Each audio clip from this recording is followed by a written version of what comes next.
Assalamualaikum warahmatullahi wabarakatuh. Puji syukur senantiasa kita panjatkan atas kehadirat Allah Subhanahu wa Ta'ala yang senantiasa memberikan kita nikmat kesempatan dan kesehatan. Salam dan salawat tak lupa pula kita kirimkan kepada junjungan Nabi besar kita, Nabi Muhammad Sallallahu Alaihi Wasallam, sebagai Nabi pembawa kebahagiaan dunia wal akhirat. Baik, kami dari kelompok 1 akan memaparkan materi presentasi kami dengan judul teori investasi. Untuk mengefisienkan waktu, kepada pemateri saya persilakan. Baik, saya akan memaparkan materi dari teori investasi. Bagian A yaitu konsep dasar teori investasi. Investasi adalah pengeluaran yang dilakukan oleh pelaku kegiatan ekonomi untuk pembelian atau penambahan barang modal. Barang modal adalah barang-barang yang harus melalui proses produksi lebih lanjut untuk menjadi barang jadi atau barang yang siap untuk dikonsumsi. Sedangkan barang dikonsumsi adalah barang-barang yang siap untuk dikonsumsi untuk memenuhi kebutuhan pribadi dan tidak memberikan pendapatan bagi yang mengkonsumsinya. Barang konsumsi memberikan utility bagi yang menggunakannya. Sebagai contoh adalah mobil. Apakah mobil dikategorikan barang konsumsi atau barang modal? Untuk menjawab pertanyaan ini perlu kita meninjau mobil tersebut digunakan untuk apa. Apabila mobil tersebut dipakai oleh seseorang supir taksi, maka mobil dalam perspektif ini adalah barang modal. Mobil dipakai sebagai salah satu faktor produksi bagi supir taksi guna memberikan pelayanan atau jasa bagi konsumennya. Sementara itu, mobil bagi seorang istri direktur ban adalah barang konsumsi karena ia dapat berjalan-jalan dan berbelanja dengan mobil tersebut. Jenis investasi secara garis besar dapat dibagi atas 2 kategori, yaitu 1. Investasi sektor real dan 2. Investasi sektor finansial. Investasi sektor real adalah investasi terhadap barang-barang yang tahan lama atau barang-barang modal, sedangkan investasi sektor finansial adalah investasi terhadap surat-surat berharga di pasar modal seperti saham, obligasi, dan lain-lain. Bagian B, pelaksana investasi. 1. Pemerintah atau public investment. Kegiatan investasi ini pemerintah umumnya dilakukan tidak dengan untuk mendapatkan keuntungan, tetapi tujuan utamanya adalah memenuhi kebutuhan masyarakat, misalnya jalan raya, irigasi, rumah sakit, dan lain sebagainya. Kegiatan investasi yang memberikan faedah umum atau public utilities seperti pelabuhan, bendungan, dan sebagainya disebut sebagai social overhead capital. Economic overhead capital adalah sebagai plan dan equipment yang diperlukan untuk naungan atau pemukiman. 2. Swasta atau private investment. Kegiatan investasi yang dilakukan oleh swasta dan ditujukan oleh memperoleh keuntungan didorong adanya pertambahan pendapatan. Bila mana pendapatan bertambah, konsumsi juga akan bertambah dan bertambah pula efektif demand. 3. Pemerintah dan swasta. Jenis investasi yang dilakukan oleh publik maupun swasta ialah investasi luar negeri. Investasi luar negeri terjadi dari selisih antara ekspor dan impor. Baik, selanjutnya akan dilanjutkan oleh Saudari Asma. Adapun contoh studi kasus potensi dan peningkatan investasi di sektor pertanian dalam rangka peningkatan kontribusi terhadap perekonomian di Provinsi Bali.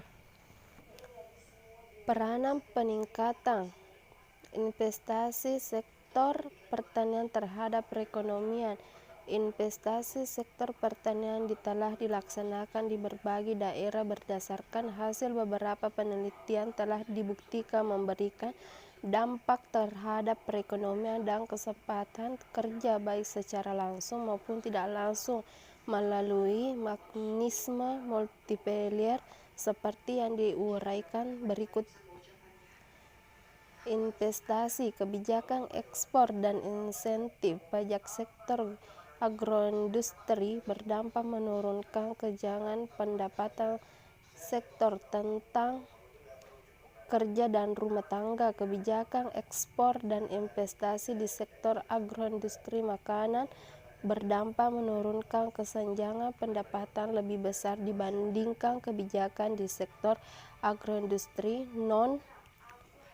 non-makanan. Penelitian ini dilakukan oleh Priyosono DKK 2005 dengan judul Peranan Investasi di Sektor Pertanian dan Agroindustri dalam penyiapan tenaga kerja dan distribusi pendapatan yang dilakukan dengan pendekatan sistem neraca sosial ekonomi menggunakan data sistem neraca sosial ekonomi SNCE tahun 2002.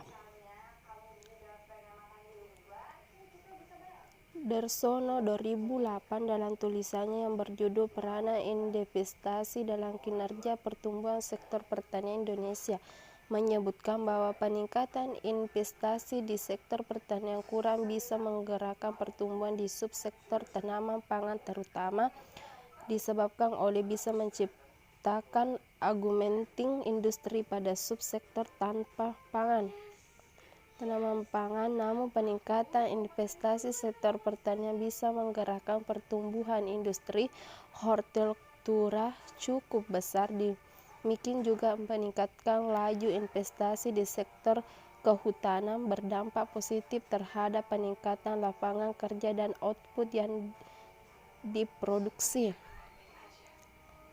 Penelitian yang dilakukan oleh Pusat Sosial Ekonomi dan Kebijakan Pertanian yang berjudul Dampak Investasi Pertanian Terhadap PDB Pertanian, Kesempatan Kerja dan Pendapatan Petani tahun 2011 penyebutan bahwa investasi pertanian oleh perusahaan besar PMDN dan PMA berdampak positif pada PDB pertanian yang menyerahkan tenaga kerja baru.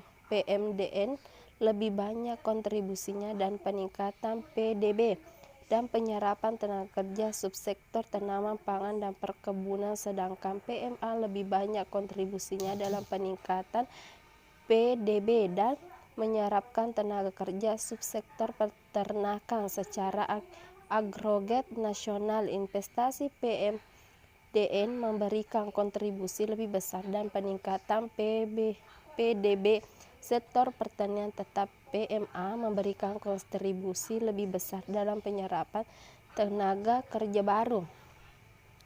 Investasi pertanian oleh rumah tangga, petani juga mendapatkan positif pada pendapatan dan penyerapan tenaga kerja.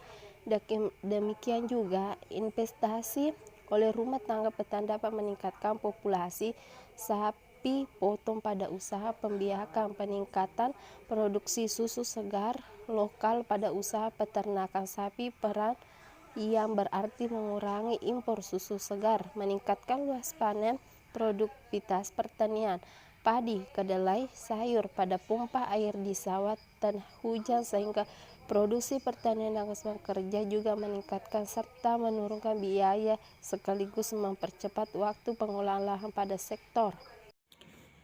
Itulah tadi pemaparan materi tentang teori investasi. Jadi kesimpulan dari materi kami yaitu investasi di sektor pertanian mempunyai potensi yang tinggi untuk ditingkatkan karena prospek pasar komoditas yang makin baik, harga cukup tinggi, dan tersedianya lahan untuk kelapa sawit, karet, dan kakao, baik oleh perusahaan besar maupun petani. Subsektor peternakan, perikanan, tanaman bahan makanan, serta hortikultura masih memiliki potensi untuk lebih ditingkatkan dengan memanfaatkan fasilitas investasi untuk meningkatkan pendapatan petani. Investasi di sektor pertanian, khususnya untuk tanaman pangan dan perkebunan dengan pemilikan lahan yang sangat sempit, dapat dimanfaatkan melalui kelompok tani, sekaligus memberdayakan lembaga tersebut untuk lebih mensejahterakan petani. Melalui kelompok tani akan dapat dimusyawarahkan mengenai rencana penggunaan investasi tersebut komoditas apa yang diusahakan, kemana dipasarkan, dan lain sebagainya. Jadi demikianlah pemaparan materi dari kelompok 1 tentang teori investasi. Demikian, Assalamualaikum warahmatullahi wabarakatuh.